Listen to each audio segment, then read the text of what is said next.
D'accord. Il fait la matière. Gloire à Jésus. Amen. À tout ce que vous voulez. Alléluia. Que le nom du Seigneur soit béni ce matin. Amen. Mais la seule chose que moi je sais, c'est que Dieu t'aime encore. Alléluia. Ne dis pas que Jésus t'a abandonné. Et si tu es venu ce matin avec l'esprit abattu, avec l'air triste, il faut que je ranime ton esprit que Jésus t'aime et que Dieu t'aime. Il confesse dans sa parole qu'il t'aime, à moins que tu ne crois pas. Et si tu ne crois pas, Dieu ne pourra rien faire. Et tu as bravé beaucoup des obstacles pour être là ce matin. Et c'est un privilège.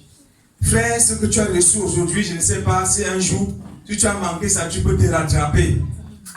Dans un programme spirituel comme celui-ci est irremplaçable, irrattrapable. Donc tu es béni et Dieu t'a accordé cette occasion d'être là. Et dispose ton cœur pour recevoir ce que le Seigneur a prévu te dire. Parce que le Seigneur a quelque chose à laisser ce matin pour toi. Dieu ne fait rien pour rien. Et tout programme qui vient de Dieu a toujours un sens à sa place. Et lorsqu'on parle du thème de l'œuvre achevée de Christ, c'est un thème qui m'a beaucoup embarrassé parce que moi je ne savais pas exactement comment commencer à parler sur un tel thème. Parce qu'on dit que l'œuvre achevée de Christ. Si on remplaçait le nom de Christ par mon nom, je vais dire quoi? Frère, l'œuvre achevée de Christ, voilà quelqu'un devant toi que tu connais, que tu as son histoire, qui a achevé son œuvre que Dieu lui a donnée. Mais renvoie ça sur toi un peu. Et moi, est-ce que d'abord tu as commencé? Combien savent d'abord que l'œuvre que Dieu leur a confiée? Et combien sont en train d'exécuter, de faire l'œuvre de Dieu comme Dieu attend? Pour parler encore de l'œuvre achevée. Et même le Seigneur dit par le prophète, par Ecclésiaste, le roi Salomon, la fin d'une chose vaut mieux que son commencement. Donc tu peux commencer une œuvre, mais pas finir. Et tu peux mal commencer aussi, et te redresser au fur et à mesure, et bien finir. Et je préfère l'autre là, que de bien commencer et très mal finir. C'est lamentable. Donc le but de cet enseignement, le but de ce programme, ce n'est pas seulement de savoir l'œuvre achevée de Christ, mais de savoir aussi l'œuvre que Dieu t'a confiée, dont tu dois achever. Et comment tu vas l'achever, c'est le plus important. Et pendant que j'ai préparé cet enseignement le matin, et je réfléchissais beaucoup, mais le Seigneur m'a donné un cantique qu'on va chanter dans le chant de victoire pour introduire notre enseignement ce matin. On va prendre le chant de victoire. On va chanter le cantique numéro 355. Et tu vas le chanter avec beaucoup de vie. Comme celui qui est vivant, pas comme les morts. Vous savez que l'église de Dieu n'est pas un cimetière. Nous sommes à l'église. Tu dois vivre. Alléluia. Amen. Tu dois vivre et tu dois nous donner l'impression que tu es vivant, que tu es encore avec nous. Ta façon de te mettre debout prouve que tu es à la fenêtre ou à l'intérieur. Quand on va voir comment tu vas chanter, le Seigneur lui-même va voir que non, celui-ci, ça ne vaut pas la peine aujourd'hui. Mais montre à Jésus que tu es encore vivant. Et que tu connais l'œuvre que Christ a achevée. Cantique numéro 355, la sœur Colette nous entend le cantique là.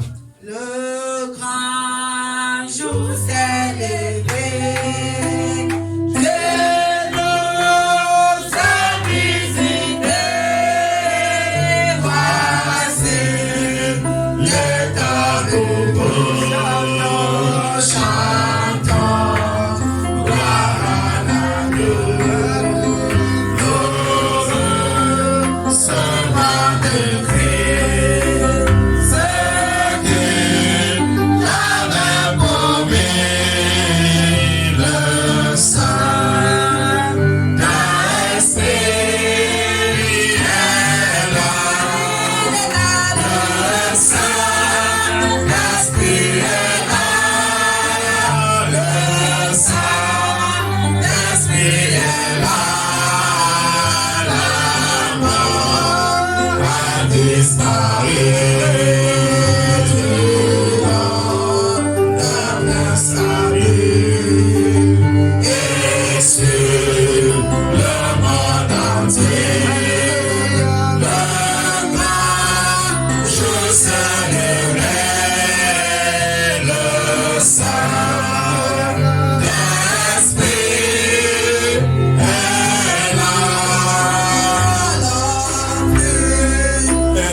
Alléluia.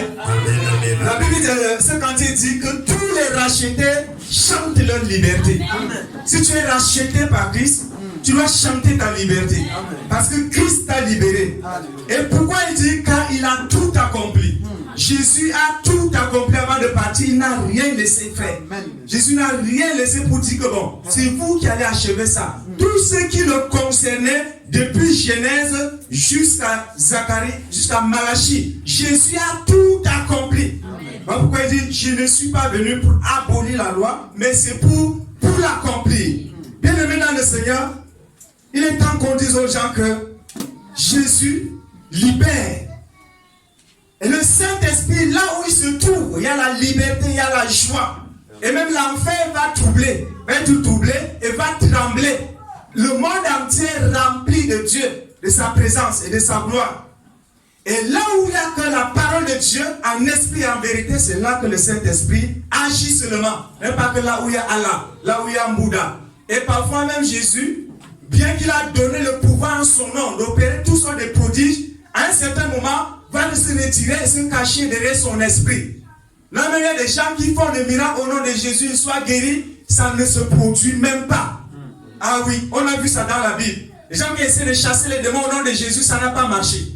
Ce n'est pas parce que le nom de Jésus chasse les démons que ça veut dire n'importe qui peut manifester le miracle en ce nom-là. Détrompe-toi, frère. Si tu n'as pas l'esprit de Jésus, ne t'aventure pas à chasser un démon. Au nom de Jésus, tu seras déchiré. Et ne parle même pas de Allah devant un démon, ni de Marie, ni de Joseph. Ne parle pas d'un ange, parce que lui-même il est un ange. Ne parle pas de Dieu, car lui-même il est Dieu. Donc c'est moi ton Dieu. Et quand tu es l'Esprit de Dieu, quand tu as le Saint-Esprit, tu ne parles pas, les démons commencent déjà à trembler. C'est ça qui atteste qu'on est enfant de Dieu. Et si Jésus n'avait pas achevé l'œuvre que le Seigneur lui a donnée, le Saint-Esprit ne viendra pas. Voilà pourquoi nous devons contempler et acclamer le Seigneur pour ce qu'il a fait sur la croix.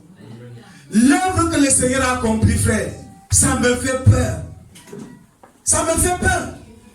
Parfois, je suis là, je regarde, je lis ma Bible, on dit l'œuvre que le Seigneur a accomplie. Il a accompli ça pourquoi? Il fait ça pourquoi? Pour qui? Le Seigneur aurait dû rester tranquille, ne rien faire. Mais il a décidé de se donner des charges pour rien. Pas pour rien, mais c'est à cause de toi. Qui est pécheur, qui est né dans le péché. Nous avons donné le temps de travail à Jésus. Mais Jésus qui est amour n'a pas regardé à tout ça, il a accompli. Il a accompli la tâche que le Seigneur Dieu lui a donnée. Et c'est bizarre, quand je parle comme ça, l'autre va dire, mais comment vous dites alors que Jésus est Dieu? Ah oui. Mais les choses de Dieu c'est un peu bizarre, il n'y a que ceux qui ont l'esprit de Dieu qui peuvent comprendre. Parfois le Seigneur Jésus a dit aux pharisiens et aux docteurs même qui étudient la loi, mais si vous dites que Jésus, moi le fils de l'homme, comment David dit donc mon Seigneur au fils de David, si vous dites que, bon, fils de David, mais comment David peut appeler son fils Seigneur? Qui d'entre vous ici peut appeler son fils Seigneur? Qui lève la main. Il appelle son fils Seigneur, mon Seigneur. Son fils, qui peut le faire ici?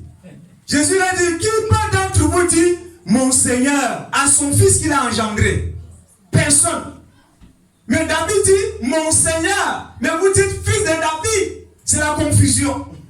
Mais Jésus confond. La Bible dit que la folie de Dieu est plus que la sagesse des sages. Et la faiblesse de Dieu dépasse la force des hommes. Ah oui. Ça me dépasse de comprendre les choses comme ça, mais ça ne doit pas me dépasser. Le Seigneur m'a donné la force de comprendre. Et là où l'homme est limité, c'est là où Dieu veut commencer. Là où les gens disent qu'ils sont tellement sages, Dieu n'a pas commencé avec sa folie. Mais combien de fois la folie de Dieu? Vous comprenez que c'est une grâce de connaître le Seigneur Jésus. On va entrer dans le thème de ce matin. On a dit que l'œuvre achevée de Christ. L'œuvre achevée de Christ. On va prendre notre texte de base dans Jean chapitre 17. Si tu es avec moi, tu ouvres ta Bible dans Jean chapitre 17. C'est là-bas qu'on va entrer ce matin. On va voir, on va introduire notre enseignement par Jean chapitre 17 à partir du verset 1er. Après avoir ainsi parlé, Jésus leva les yeux au ciel et dit, Père, l'heure est venue, glorifie ton Fils, afin que ton Fils te glorifie, selon que tu lui as donné pouvoir sur toute chair. Ah, le Seigneur a donné le pouvoir, Dieu a donné le pouvoir à Jésus sur toute chair. Même si les gens disent quand même que Jésus n'est pas Dieu, qu'ils reconnaissent qu'il a le pouvoir sur toute chair.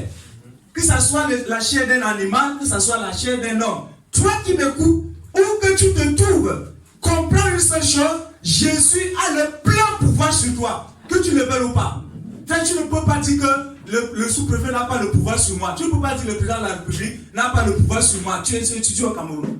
C'est impossible de dire que bon, un policier ou bien les autorités étatiques, aucun n'a le pouvoir sur moi. Frère, si tu es un citoyen camerounais, les autorités étatiques ont leur pouvoir sur toi, dans certaines mesures, bien sûr. Et ce pouvoir leur a été transmis par Dieu lui-même. C'est absurde de dire que non, quelqu'un te commande, dit que tu n'as pas le pouvoir sur lui. Que tu veuilles ou pas, il a le pouvoir. Tu parles mal, par exemple, de Paul Biya, il a le pouvoir sur toi. Calomnie le jour et nuit, mais il a le pouvoir sur toi parce que c'est lui qui dirige cette nation. Il occupe la position d'autorité suprême. C'est la même chose avec Jésus. Même si les gens parlent mal de Jésus, le rejettent, n'aiment même pas entendre parler parce que les gens, quand tu dis je te parle de Jésus, ils disent je n'aime même pas, surtout encore ce nom-là. Il te dit, surtout encore ça. Tu peux parler encore de Dieu, on est encore d'accord. Surtout encore le nom de Jésus-là. Il ne peut même pas parler de Jésus-là. Surtout encore ce nom-là. Parce que s'il dit Jésus, je ne sais pas ce qui va se passer par la suite. Et Jésus a le pouvoir sur toute chair. Il a le pouvoir sur ma chair. Gloire à Jésus. Afin qu'il accorde la vie éternelle à tout ce que tu lui as donné. Pas à tout le monde, mais à tout ce que le Père lui a donné. Rappelez-vous que personne ne peut venir à Jésus de sa propre volonté. Il se réveille le matin, je vais à l'église, je vais croire en Dieu. Personne ne peut le faire. C'est le Père qui envoie entre les mains de Jésus. Amen. Et quand le Père envoie Jésus, il dit, je ne renvoie personne. C'est ce que le Père m'a donné. C'est le Père qui donne. C'est le Père qui t'a choisi, qui t'a envoyé. Il dit, voici celui qui peut te sauver. Mon fils, que je vois. C'est lui qui peut prendre soin de toi, qui peut te donner la vie. Et c'est Jésus. Donc nous croyons et nous sommes à Jésus aujourd'hui grâce à l'amour du Père qui nous a conduits au Seigneur. Amen. Alléluia. Or, la vie éternelle, c'est qu'ils te connaissent, toi, le seul vrai Dieu, et c'est lui que tu as envoyé, Jésus.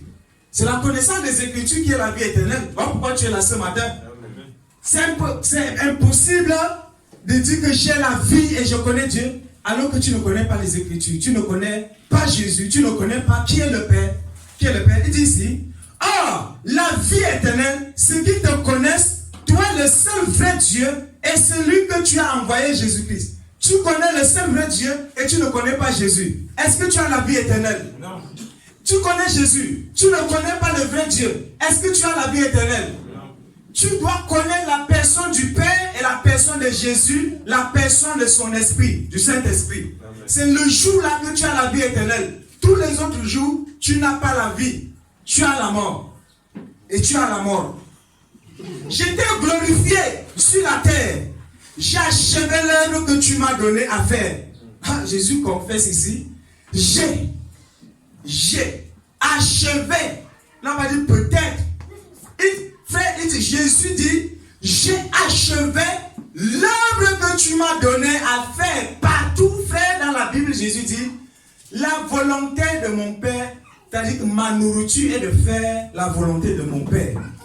C'est-à-dire que Jésus prenait plaisir à accomplir, à faire l'œuvre que Dieu lui a confiée. Il veillait sur ça. Parfois, je dis que Seigneur, comment ça c'est possible?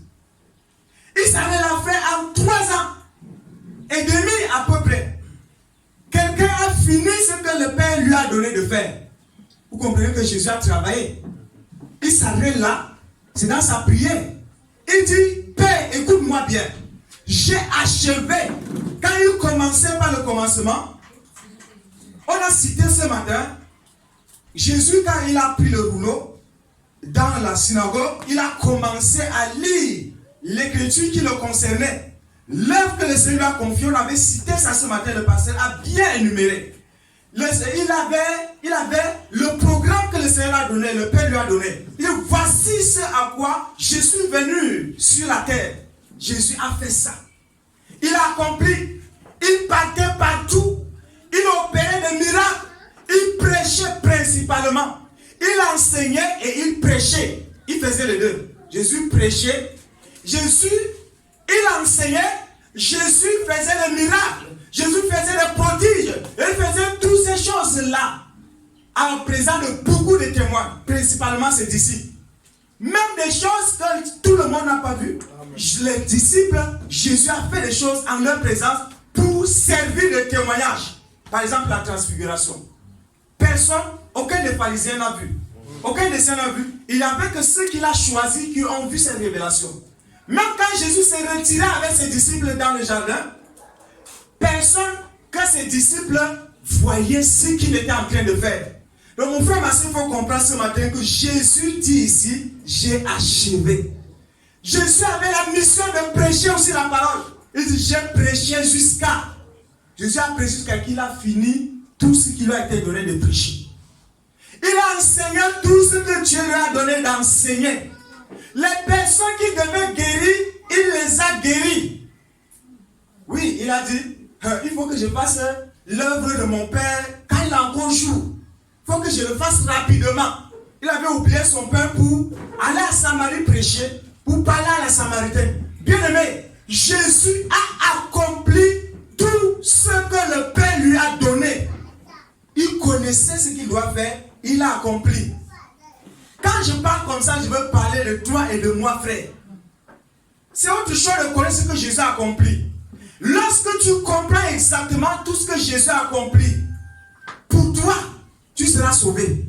Il est aussi très bon de comprendre et plus mieux de comprendre ce que tu dois aussi accomplir et achever. Tout disciple doit parler.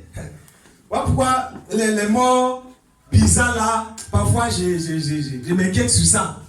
Les mots bizarres qui prennent les gens, qui suppriment les gens. Tu te lèves aujourd'hui, alors on rentre avec toi 2 ou 3 jours après, où on part te chercher à l'hôpital. Frère, les disciples, comment Jésus, comment la mort ne l'a pas surpris ici? Chaque jour qui approchait la mort de Jésus, il était au courant. Il comptait. Il avait le compteur. Dans quelques jours, dans quelques jours, dans quelques jours, c'est en train de venir, c'est en train de venir, c'est en train de venir. Alors si on quitte, si on passe au chapitre 18, c'était l'arrestation directement. Là, il était en train de faire le bilan de sa prédication, le bilan de la tâche qu'il avait fait à l'église, de tout ce qu'il avait réalisé. Il était en train de faire le bilan. Ça, c'est la prière de Jésus ici. La prière, quand il est déjà à la veille de sa mort. Frère, il ne faut pas, les certains morts là, c'est bizarre, moi je ne crois pas. Même quand Étienne est mort lapidé, Étienne a résumé toute la Bible, je crois qu'il a prêché. Amen. Il a commencé du commencement, il a achevé. Amen. Dès qu'il a fini, son ministère était fini. Bon, Seigneur, vas-y, il a vu le Seigneur, il est parti. Amen. Donc frère, est-ce que nous, en tant que disciples de Jésus, est-ce que nous connaissons d'abord l'œuvre que Jésus a achevée? L'œuvre, c'est le travail. C'est le travail qu'il doit faire. C'est la tâche que le Père lui a assignée. Et chaque enfant de Dieu a une tâche. A une tâche. Personne ne peut dire qu'il n'a pas de tâche. Il est religieux. C'est un protestant. C'est un catholique. C'est un musulman. Peut-être c'est un adventiste. Et bien là-bas, on sait que seul le théologien a quelque chose à faire. C'est lui seulement qui ouvre la Bible devant les gens et quelques cœurs sacrés qui vient faire la lecture. Le cœur sacré. Frère, en tant que disciples de Jésus, nous avons reçu quelque chose. Et nous devons veiller à pouvoir le faire. C'est le plus important. Alors pourquoi nous devons trembler chaque jour devant le Seigneur? Seigneur, c'est comment même? Est-ce que je suis encore sur le chemin même là ou c'est comment? Voilà pourquoi les enseignements me bénissent beaucoup à l'église. Frère, je ne sais pas si tu es béni comme moi. Amen. Je ne sais pas si tu es béni. Les gens qui sont fâchés à l'église, qui sont énervés, et que lorsqu'on tire sur eux, ils vont 2 semaines pour revenir. Frère, ceux-là, ils vont faire comment? Ils ne peuvent pas supporter Dieu. Si déjà sur la terre, tu n'arrives pas à faire une journée avec les frères, ne me dis pas que c'est l'éternité que tu vas faire au ciel avec les frères. Si 2 heures de temps, tu regardes déjà le pendule, c'est pas encore arrivé. C'est pas encore arrivé. J'ai réception dans ma maison. C'est achèvement qu'on fait les jardins aujourd'hui. Les gens vont venir. Je vais aller, frère. Tu vas faire comment au ciel? Ça serait te punir, te t'amener au ciel. Il sera en train de te punir. Mais comme Dieu ne punit pas, il va t'envoyer là où il y a ta place exactement. Frère, je suis béni. Il faut être reconnaissant. Je suis béni, je suis chargé. Tout le fois que je viens, même si c'est un lézard qui parle devant, qui prend la parole, il va prêcher comme l'âne a prêché à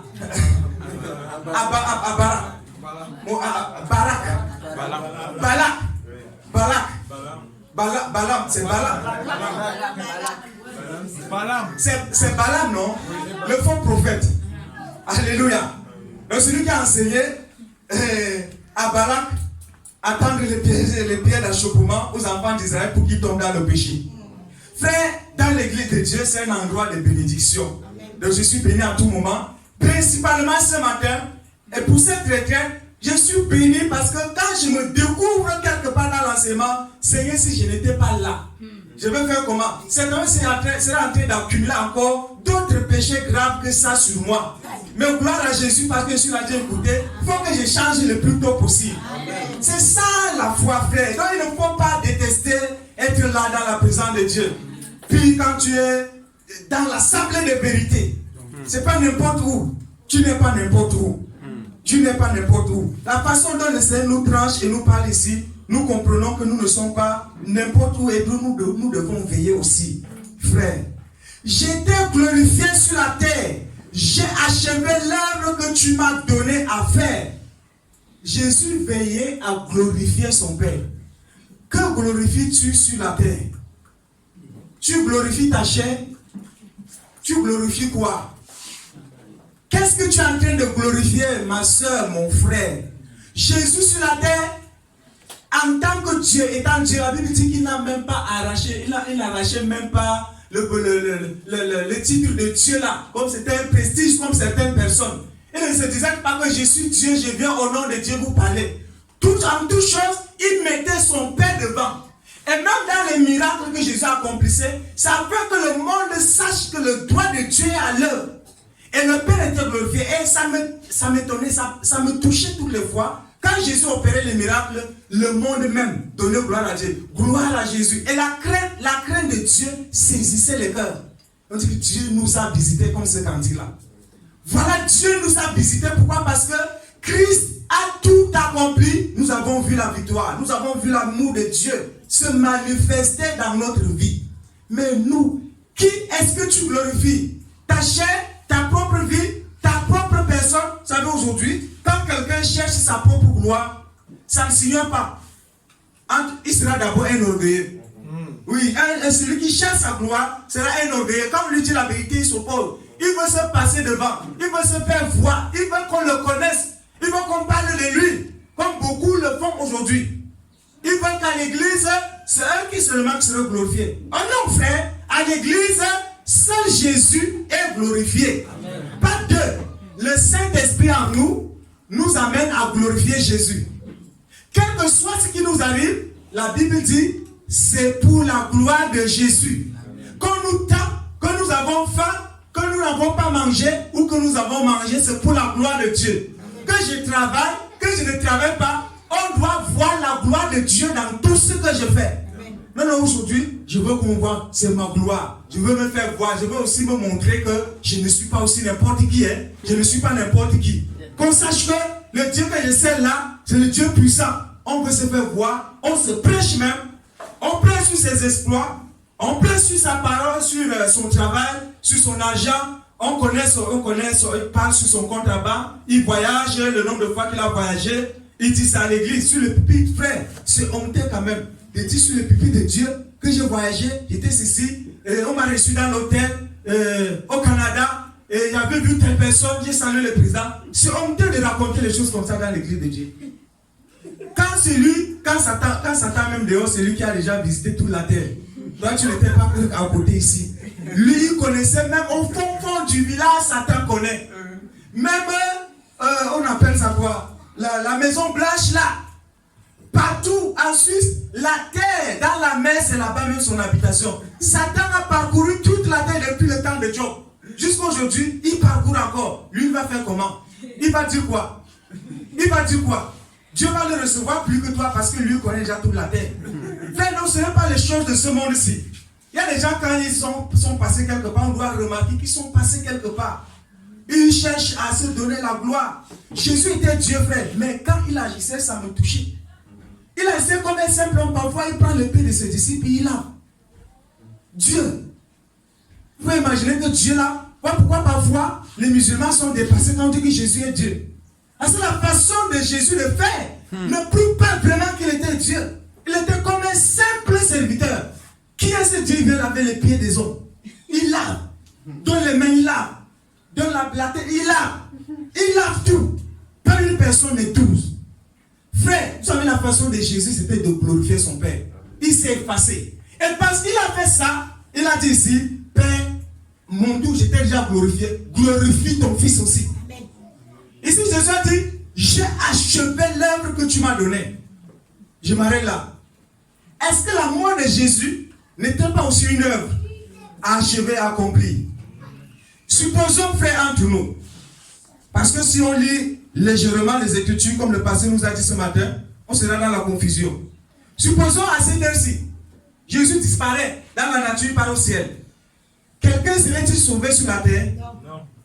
Pourtant, il a dit, j'ai achevé l'œuvre que tu m'as demandé de faire, que tu m'as donné de faire. Donc, Jésus parlait dans une autre dimension ici. Il y a encore l'œuvre que Jésus doit accomplir. Jésus, il n'était pas seulement venu pour prêcher, faire des miracles, parce que la plupart des disciples étaient bornés sur ce côté-là. Beaucoup, voilà pourquoi Pierre reprenait Jésus. Seigneur, ne plaise à Dieu, cela ne t'arrivera jamais. Il s'oppose à l'œuvre de Dieu encore qui est devant. Et la plus grande œuvre de Jésus qui doit accomplir. C'est pour dire, frère, beaucoup des apôtres, même à la résurrection de Jésus, là, ils ne croyaient pas que Jésus peut mourir. Les Juifs, ils savaient que le roi venait. Quand le roi va venir, il va régner éternellement. Ils ont compris les Écritures de manière superficielle. Ils n'ont pas compris que Jésus devait souffrir. Jésus parlait même, ils ne comprenaient pas. Ils savaient que non. Ils sont avec le grand maître. Ils savaient qu'ils sont les premiers ministres. Ils savaient qu'ils sont les sénateurs. Chacun connaissait sa position. Chacun savait que celui-ci c'est le ministre de la justice, le ministre des finances, Judas. Tout le monde connaissait son pote. Jésus, la mort ne te prendra pas. Et je serai le premier ministre de qui? Si on change le mandat, frère, on va me changer, les pharisiens vont me changer. Donc tu dois vivre, c'est ce que Pierre a dit à Jésus. Jésus a dit, arrière de moi, Satan, tu mets un scandale. Tu mets un scandale. Frère, l'œuvre de Jésus, seul le Saint-Esprit peut le révéler. Tant que le Saint-Esprit n'était pas descendu, personne, aucun ne le croyait. Il mangeait avec Jésus. Il a prêché. Nous et je, frère, tu as fait combien de temps à l'église?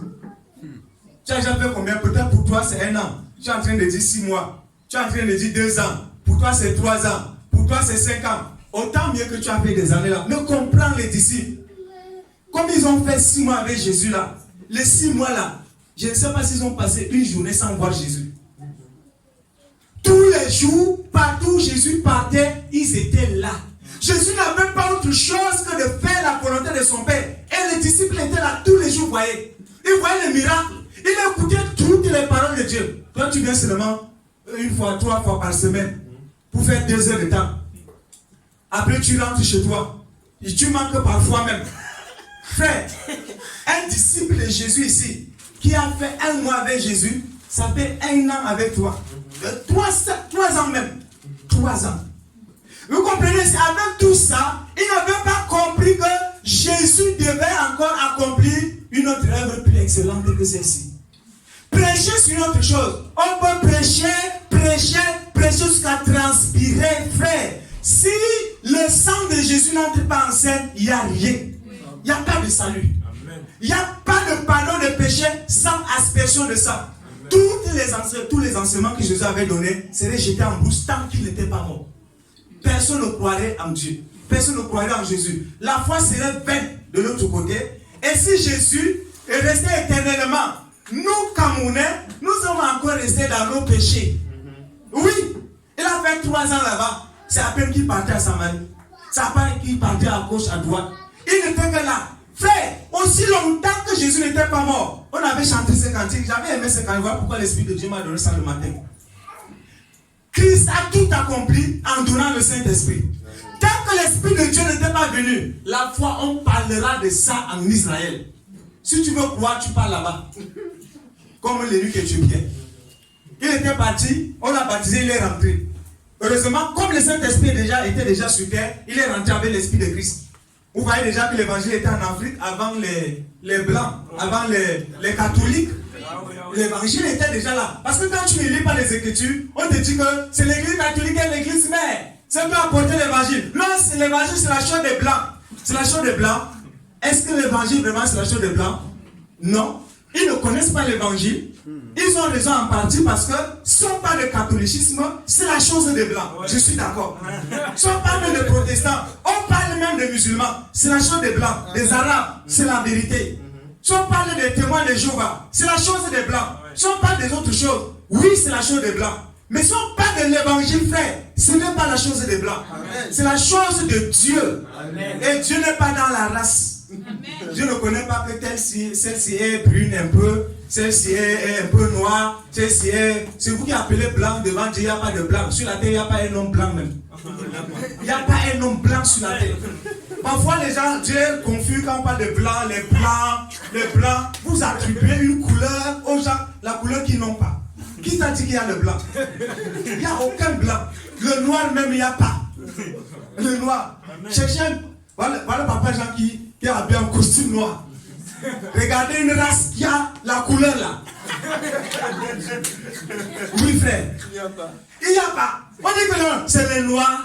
Non, ce sont les noirs, ce sont les blancs. C'est pour les hommes, c'est les hommes qui connaissent ça. Dieu voit les pécheurs, les êtres humains qui ont besoin de Jésus. Amen. Soit blanc, entre guillemets, soit noir, entre guillemets. Le plus important, c'est de croire en Jésus. Amen. De comprendre l'œuvre achevée de Christ.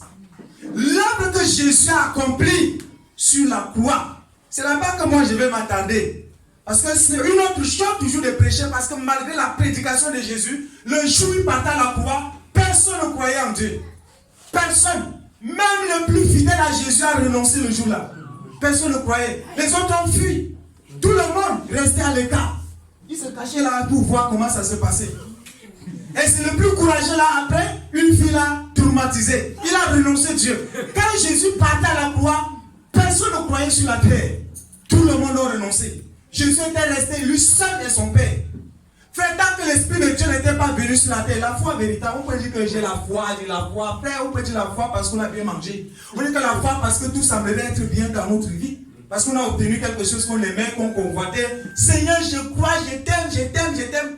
On sort les formules d'amour pour rien. Et lorsque les preuves vont submerger ta vie, on va commencer à s'interroger. Est-ce que je suis même dans la foi? Comme Jean-Baptiste. Vraiment, c'est le Messie là-bas. Celui qui prêche, c'est lui. Lui encore après, est-ce que c'est le Messie même? Ses disciples étaient confondus. Mais c'est toi Jean qui nous a dit, voici le Messie. Et tu nous dis encore, est-ce que c'est lui qui doit venir? Quelle confusion. Frère, si tu n'as pas, si tu ne connais pas l'œuvre achevée de Christ, tu ne peux pas être sauvé. Il faut que je sois un peu clair et franc. Tu ne peux pas être sauvé. Pourquoi c'est lui qui est sauvé? C'est toi qui comprends. À partir d'aujourd'hui, l'œuvre que Christ a accomplie. Et Jésus a dit que la vie éternelle, c'est qu'ils te connaissent toi et le seul vrai Dieu. Je vais sauter. Il lit d'abord un verset là avant qu'on aille ailleurs. Je leur ai donné ta parole, le verset 14. Je leur ai donné ta parole et le monde les a haïs parce qu'ils ne sont pas du monde. Ce qui attendent à être acclamés par le monde. Frère, ne sois pas surpris que le monde te vomit. Non, le monde me hait, vraiment on me rejette. Quand j'ai donné ma vie à Jésus, ça ne va plus avec moi, entre moi et ma mère et mon père. Après là, ça ne va plus vraiment. On me déteste trop. Vraiment, je vais faire comment pour que même. Si tu vois que le monde te déteste, crois en Jésus. Amen. Si tu vois que le monde te hait, on n'invite pas, on ne cherche pas le problème avec le monde. Et seulement la présence de Jésus. La parole agissant de Christ dans un cœur va faire de nous les ennemis du monde. Amen. Le monde va nous détester, va nous haïr. Quand tu pars quelque part, on est fâché, furieux contre toi. On va te lapider, on va te tuer, on dit qu'il ne mérite pas la vie.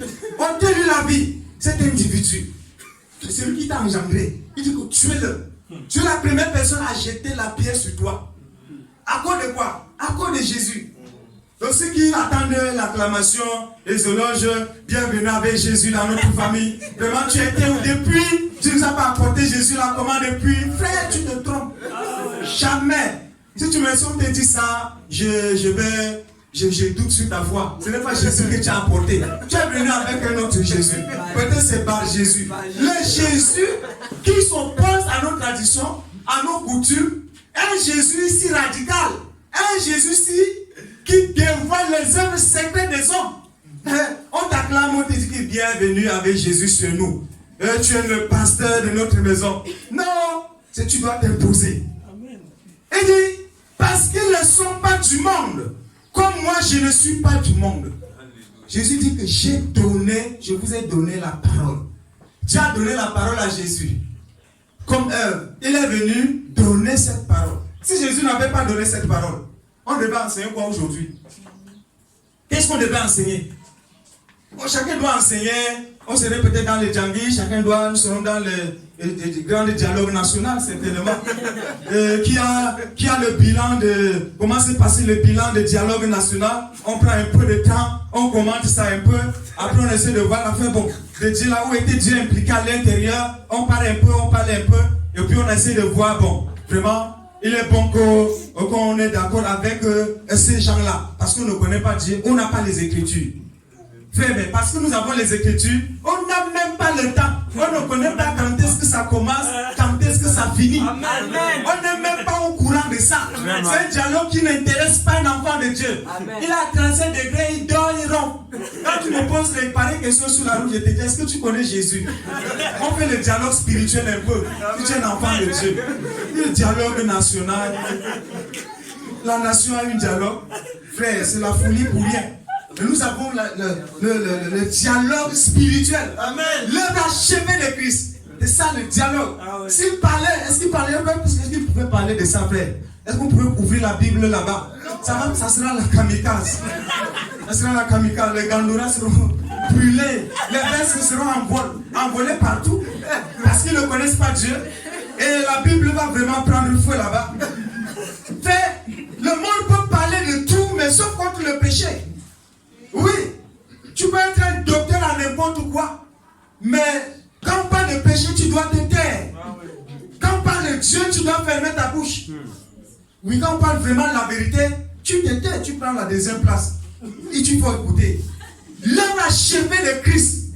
Qu'est-ce que Jésus a accompli, frère, sur la croix? On va aller maintenant, lisons les Écritures. On va entrer en détail sur ce que Jésus a fait. Entrons dans Marc chapitre 15. Marc chapitre 15. Je vais lire à partir du verset 21. À partir du verset 21, on va voir ce que le Seigneur Jésus lui a fait. Si Jésus écoutait le conseil de Pierre, Pierre, vraiment, tu as raison, il commence à dire que bon, la mort là, ça ne vaut pas la peine. Et si Dieu avait enlevé Jésus comme il a enlevé Élie, et comme il a enlevé Enoch, sans être mort, frère, on ne parlera pas de foi.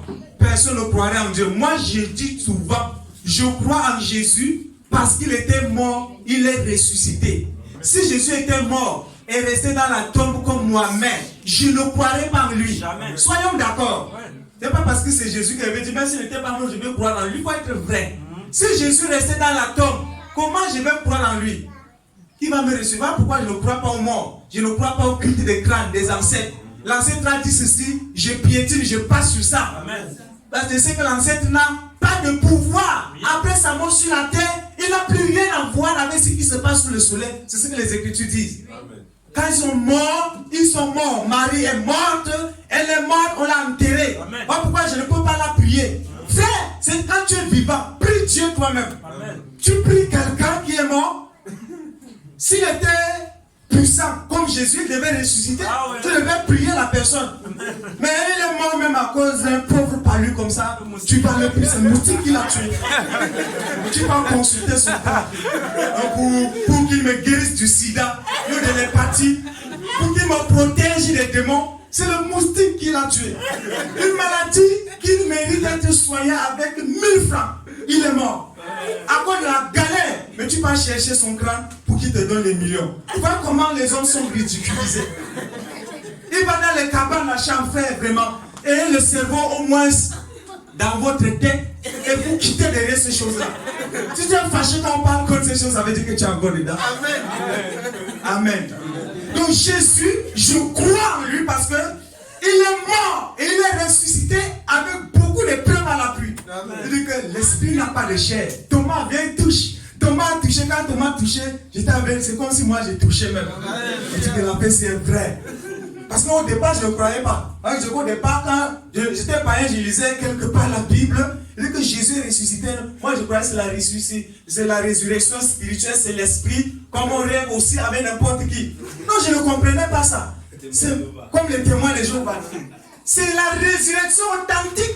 La chair de Jésus n'est pas restée dans la tombe. Aucun de ces os n'est resté.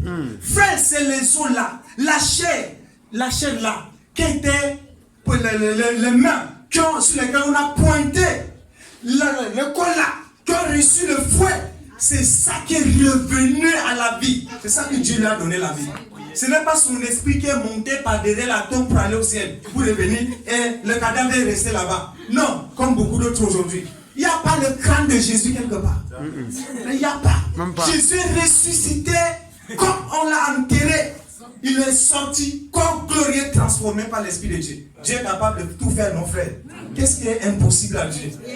Rien. S'il a ressuscité aussi Jésus, croyons qu'il va nous ressusciter avec lui.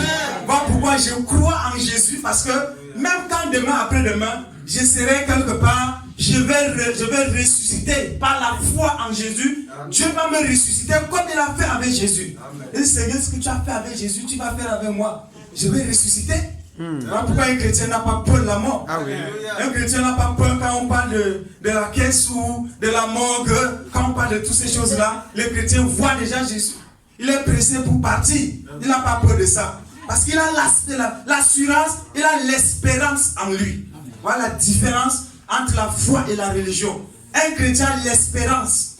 Il a espérance. Il croit que demain, après sa mort, il va ressusciter et personne ne peut enlever ça. Même les païens disent le contraire. Les francs-maçons et les résurrectiens qui ont les doctrines maçonniques, ils disent que non, quand quelqu'un meurt, il va sauter dans le ventre d'une autre maman, il va naître. C'est le cycle qui commence comme ça. Et, bon, les francs-maçons là, tu étais dans le ventre de qui hier? Vous voyez que c'est les docteurs comme ça et les agrégés. Les agrégés et les professeurs en incrédulité certainement. Parce que ce n'est pas dans la foi. Si tu étais agrégé dans la foi, tu devais nous parler de la foi. Et quand tu parles, notre foi doit gonfler. On doit être encouragé à suivre Jésus et à marcher avec Jésus. Je crois en Jésus de tout mon cœur. Est-ce que toi tu crois? Amen. Regardons ce que Jésus va faire maintenant dans Marc chapitre 15. Il forçait à porter la croix de Jésus en passant qui revenait des champs, Simon de Cyrène, père d'Alexandre et de Rufus. Et il conduisit Jésus au lieu nommé Golgotha, ce qui signifie lieu du crâne. Il lui donnait à boire du vin mêlé de myrrhe, mais il ne le prit pas. Ceux qui disent que Jésus buvait le vin. Même quand Jésus était au point de mourir, il a refusé le vin, frère. Ce n'est pas quand il avait encore ses pieds que tu vas me dire que tu vas le forcer à boire le vin. Il va fuir, il va prendre un marathon. Si vous le forcez à boire. Mais ici, il n'avait même pas la possibilité, il était lié, mais il a refusé de boire le vin. Ça veut dire que même dans l'agonie, les gens qui disent que si tu bois tes urines, tu seras guéri. Frère, ils vont se compromettre quand il y a les épreuves, quand il y a la maladie. Il y a des gens qui se compromettent comme ça là. Non, vraiment, même les guérisseurs traditionnels croient aussi à eux. Il faut croire à ça. Il faut voir le marabout. Dieu n'a pas créé ces choses pour rien. Et quand la maladie le frappe, et quand il voit la douleur dans sa chair, il dit que, ok, d'accord, je crois que Dieu est souverain. Il compromet, il tombe. Jésus n'a pas pu l'alcool ici parce qu'il souffre. Il le crucifiait et se partageait ses vêtements. Frère, combien comprennent la signification de la crucifixion? C'est quoi la crucifixion? Quand on dit on a crucifié quelqu'un, qu'est-ce que ça veut dire? Est-ce que quelqu'un comprend le sens de la crucifixion? Est-ce que quelqu'un est dans l'assemblée qui comprend quand on dit la crucifixion? On peut parler de certains mots vulgairement, on passe dessus. On a crucifié Jésus, oui. Est-ce que tu comprends pas la crucifixion? Il est question de quoi? Alléluia. Amen. Combien savent ce que dit crucifier veut dire quoi? Veut dire mourir. Mourir sur la croix. Clouer sur la croix. C'est ça crucifier. Amen. La crucifixion c'est quoi? sur une sorte de mort violente. Sur l'agression, c'est-à-dire que la façon dont on te met à mort, ces gens sont furieux contre toi. Lui n'a rien fait, mais on est fâché. Un dernier niveau contre Jésus. Les soldats ici en ce jour-là, ils n'étaient jamais fâchés comme ce jour pour mettre Jésus à mort. Ils l'ont crucifié. Ils l'ont mis à mort violemment. On l'a outragé. Imaginez-vous quand ils sont venus arrêter Jésus. Jésus dit que vous venez avec les armes, n'est-ce pas, sur tous les jours avec vous, dans les synagogues tous les jours. Nous venons avec les armes pour m'arrêter. Pourquoi? Et la façon dont ils ont affronté Jésus, c'est même pas la façon dont on affronte les pauvres arabes. Ils sont venus arrêter Jésus comme on devait arrêter Abakar Shakao, comme on devait arrêter Osama Ben Laden, comme on devait arrêter les Hitler. C'est comme ça qu'ils sont venus. Et imaginez, Jésus n'avait rien comme arme sur lui. Il n'avait rien. Dès qu'il a arrêté comme ça là, les vêtements de Jésus étaient déchirés sur la pâche. Il était déjà comme ça là, oui, face à son sort. Et on l'outrageait, on le crucifiait. Il tirait son vêtement pour savoir ce que chacun aurait. C'était la 3e heure quand il le crucifiait. On a crucifié Jésus, on a coulé sur la croix. 3e heure, c'est quelle heure? Vers 9 heures, pas 13 heures, ma soeur. On commence à compter du matin, on compte première heure, 6 heures, deuxième heure, peut-être. Première heure, c'est l'heure de 6 heures à 7 heures, deuxième de 7 heures à 8 heures, troisième, c'est de 8 heures à 9 heures. Donc, c'est en ce temps que Jésus a été crucifié. Et qu'est-ce qui se passe par la suite? Il crucifiait avec lui 2 brigands, l'un à sa droite et l'autre à sa gauche. Les autres méritaient leur crucifixion, mais Jésus, qu'a-t-il fait? Pourquoi il est là? Pourquoi il est crucifié? Pourquoi il est sur la croix? Frère, moi j'aime souvent dire, quand même les guilles me touchent, je me rappelle directement de la croix. Tu peux imaginer un peu, essaie dans ta chambre, parce que si tu essaies ça devant les gens, on va te prendre pour fou. Essaie toi-même seul, tu mets le poing comme ça là. Essaie un peu de fais l'impression de taper. Avant que le marteau n'arrive, tu jettes, ne tape pas. Tu vas comprendre ce qui s'est passé, la crucifixion. Amen. Et quand il n'a rien fait, quand il n'a pas péché, est-ce qu'il a péché? Il a fait quoi? Il a seulement dit, vous faites le mal. Et on dit, tu ne dois pas mériter la vie. Ôtez-lui la vie. Barabbas ou lui? Non, Barabbas doit revivre.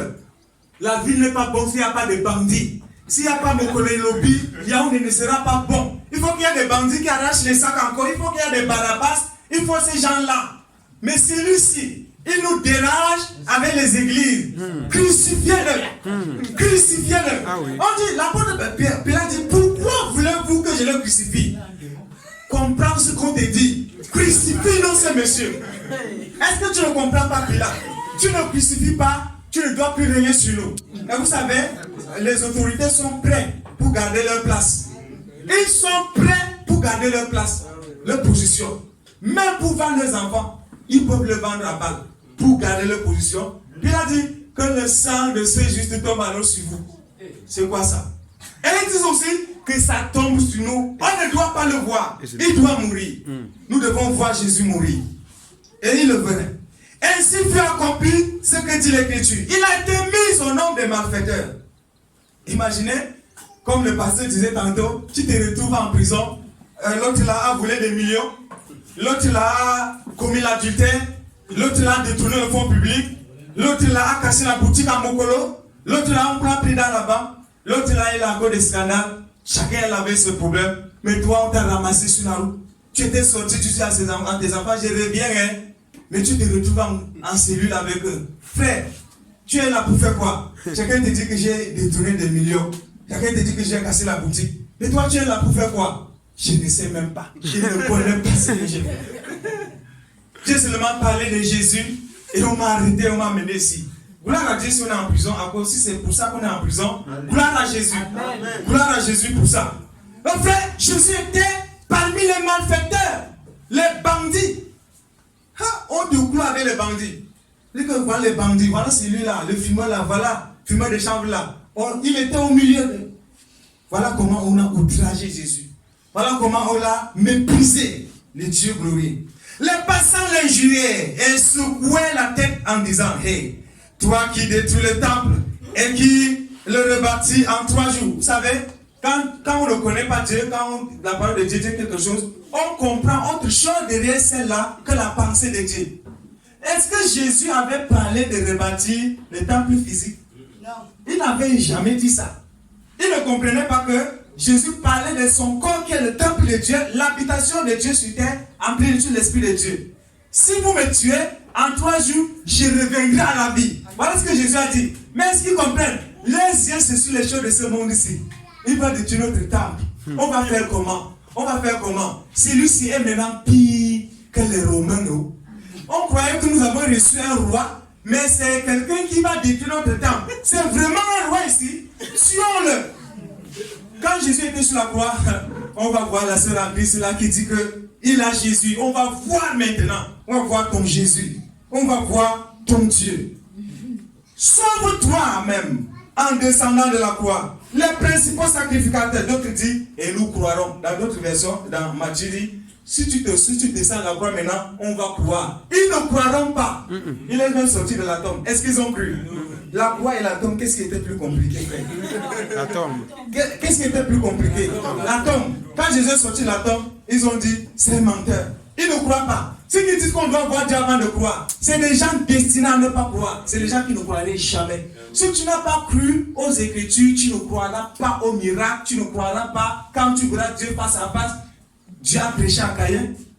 Le prédicateur de Caïn, c'était Dieu. Ce n'était pas Adam. Il n'a pas envoyé Adam. C'est Dieu qui est venu à Adam. Je suis venu te prêcher l'évangile. Et que Caïn, il a prêché à Caïn. Dieu n'est pas encore arrivé au ciel. Le sang d'Abel crie déjà là-bas au ciel. Parce qu'il a désobéi. Frère, si quelqu'un ne croit pas aux Écritures, il n'y a rien. Dieu ne sort pas la parole. Il faut que je vous dise ça. Ceux qui ont cru à la parole, ceux-là qui ont la vie. Ceux qui sont venus à l'église pour les miracles vont sortir. Ceux qui sont venus à l'église pour le mariage vont sortir. Ceux qui sont venus à l'église pour la guérison vont sortir. Si tu es là ce matin pour autre chose que la parole, tu vas sortir. Je te donne la garantie. C'est une garantie. Personne ne va t'empêcher de sortir. Dans la Bible, tous ceux qui sont venus à Jésus pour une autre raison que la parole. La preuve, les disciples ont dit, à qui d'autre irons-nous? Tu as la parole, la Bible. C'était amen avec eux. Ils n'ont pas exalté la parole là. Dans Jean chapitre 6, ça n'a pas laissé les disciples. Mais ils disent que, mais si on fuit, la parole là, on va faire comment de ça? C'est la parole qui les a maintenus. Est-ce que c'est la parole qui te maintient en Jésus? Amen. Même quand Jésus te châtie, est-ce que tu te souviens de la parole? Si j'ai qui, je vais faire comment avec la parole là? Si c'est la parole qui te maintient à l'église, tu iras au ciel. C'est une garantie. Amen. Mais si c'est les choses de ce monde-ci, tu verras mieux ailleurs.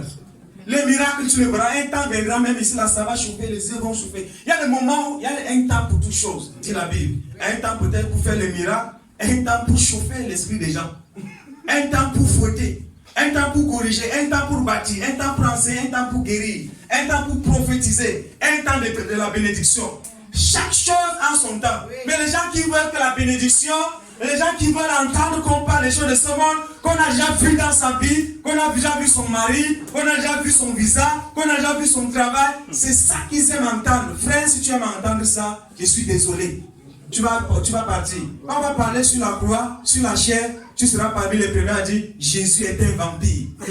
Le pasteur là, il est déjà parti dans des sociétés secrètes. Il n'est plus sérieux. L'Esprit de Dieu l'a déjà quitté. Tu vas parler comme ça. Parce que tu ne comprends pas la parole de Dieu. Et tu vas parler certainement comme ça. Les principaux sacrificateurs aussi, avec les scribes, se moquaient entre eux et disaient il a sauvé les autres. Il ne peut se sauver lui-même. Que le Christ, le roi d'Israël, descende maintenant de la croix afin que nous croyions. Et que nous croyions ceux qui étaient crucifiés avec lui l'insultaient aussi. La 6e heure était venue. 6e heure, c'est quelle heure? Vers midi.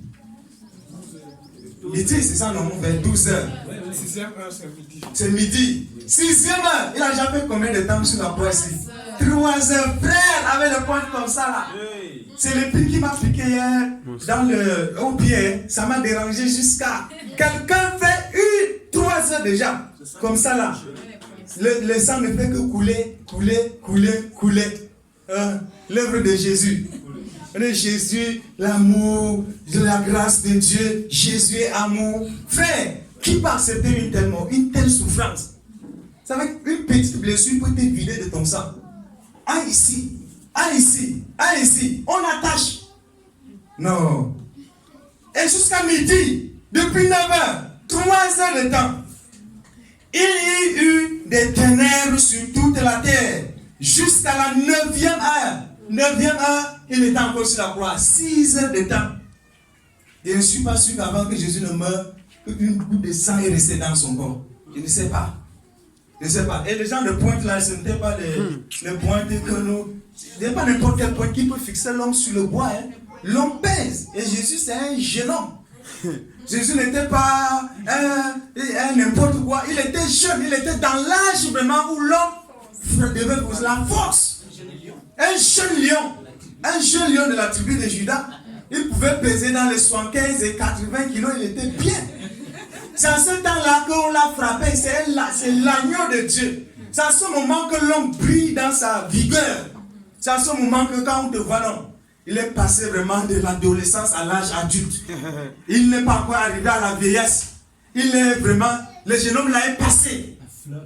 Jésus, la fleur de la jeunesse. C'est à ce moment que Dieu a mis sa main sur lui. Pour le frapper, en ce moment, Jésus a fait 6 heures de temps sur la croix, frère. 6 heures de temps sur la croix. Pourquoi faire? C'est ça l'œuvre de Dieu. L'œuvre accomplie. Si Jésus s'arrêtait sur la prédication, est-ce qu'il aurait accompli la tâche de Dieu? Mais il est allé jusqu'au bout.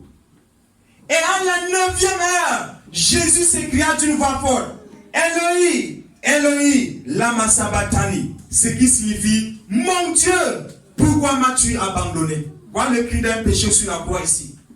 Et d'autres disent que non. Jésus criait ici: mon Dieu. Et s'il criait mon Dieu, comment mon Dieu peut dire? Il dit que mon Dieu. Adieu. Et adieu. Et si tu vas aussi dans les Écritures, la Bible disait aussi: mon Dieu disait à mon Seigneur, à mon Dieu. Ah oui, mon Dieu disait à mon Dieu. Ah oui, c'est comme ça. Lis le livre des prophètes, tu vas voir. Quand Dieu parle, il dit qu'il déchirait mes vêtements. L'Éternel parlait, il déchirait mes vêtements entre eux. Frère, c'était le cri du pécheur. Jésus criait à ta place. Il était en train d'accomplir sa mission. Il était en train d'accomplir sa mission. Voilà la passion, voilà la souffrance que Jésus a endurée. Frère, tu peux imaginer que quelqu'un, tu fais souffrir quelqu'un comme ça et tu lui manques du respect. Comment? Si ce n'est pas peut-être l'ignorance. Quelqu'un peut souffrir comme ça, à cause de toi, tu fuis l'église. Tu abandonnes l'amour de Dieu pour l'amour du siècle présent. Tu abandonnes Dieu, les gens qui vont quitter. Frère, peut-être toi qui es là, tu as un point de vouloir fuir. Reviens, ne fuis pas. Ça serait le plus pire cauchemar de ta vie que tu as fait. Je te dis, Jésus a supporté, il a pleuré. Quelle chose a fait pleurer Dieu que si ce n'est pas nos péchés? Dieu n'a jamais eu les larmes dans les yeux si ce n'était pas à cause de nos péchés. Rien n'a fait bouleverser Dieu si ce n'est pas le péché. Rien n'a touché Dieu si ce n'est pas les actions des hommes, les actions mauvaises. Ce n'est que ça qui a touché Dieu. Frère, n'abandonne pas Jésus. Il a accompli. Il est mort, il n'a pas subi une demi-mort. Après ça, on l'a détaché, on l'a mis dans la tombe. Il a fait 3 jours, 3 nuits là-bas dans la tombe, frère. Et ne me dis pas quand Jésus était dans la tombe, il était au ciel. Détrompe-toi. Ne dis pas que son esprit était au ciel. Il était en enfer. Peut-être ça te surprend. Si ça fait 3 jours là, son âme était là-bas. Voilà pourquoi la Bible dit qu'il a même prêché aux esprits. Il répète depuis le temps de Noé qu'il devait se repentir. Gloire à Jésus. Donc Jésus n'était pas seulement dans la tombe, mais jusqu'à l'enfer. Quelqu'un va en enfer à la place d'une autre. Je ne pars pas en enfer. Nous, un jour, j'ai dit, je ne veux pas. C'est ce que j'ai dit. Seigneur, aide-moi, je ne veux pas cet endroit. Parce que tu étais là-bas à cause de moi. Tu étais là-bas à ma place. Et c'est que tu allais fermer ma chambre. Tu l'as même détruit. Parce que chaque être humain avait sa chambre en enfer, destinée. S'il n'a pas Jésus, il va aller rejoindre sa chambre. Et chaque jour qui passe, la flamme et l'intensité du feu ne peut qu'augmenter pour t'attendre. Voilà pourquoi tu as besoin de donner ta vie rapidement à Jésus. Ah oui. Si tu n'en as pas encore fait, prosterne-toi et donne ta vie à Jésus. Et il va fermer, il va prendre la clé de ta chambre. Il dit que détruisez-moi la chambre ici. Il ne part plus et tu vas aller au ciel. Frère, l'œuvre de Jésus il a accompli vraiment le temps. Nous est obligé de nous arrêter comme ça. Et mais il faut noter ce matin que Jésus-Christ a accompli l'œuvre en parole et en acte. Il est passé de la théorie à la pratique. Il n'a pas seulement que prêché, mais il est passé à l'acte. Il nous a prouvé son amour et il nous a libérés. Tu es libéré, frère, si tu es en Jésus. Amen. À moins que tu es à côté de Jésus, à moins que tu es un voisin de Jésus. Mais si tu es le fils de Jésus, si c'est le Saint-Esprit qui t'a engendré, sache que tu as ta liberté. Et tu vas chanter cette liberté parce que Christ t'a délivré. Gloire à Jésus. Amen. Que le nom du Seigneur soit béni. Amen.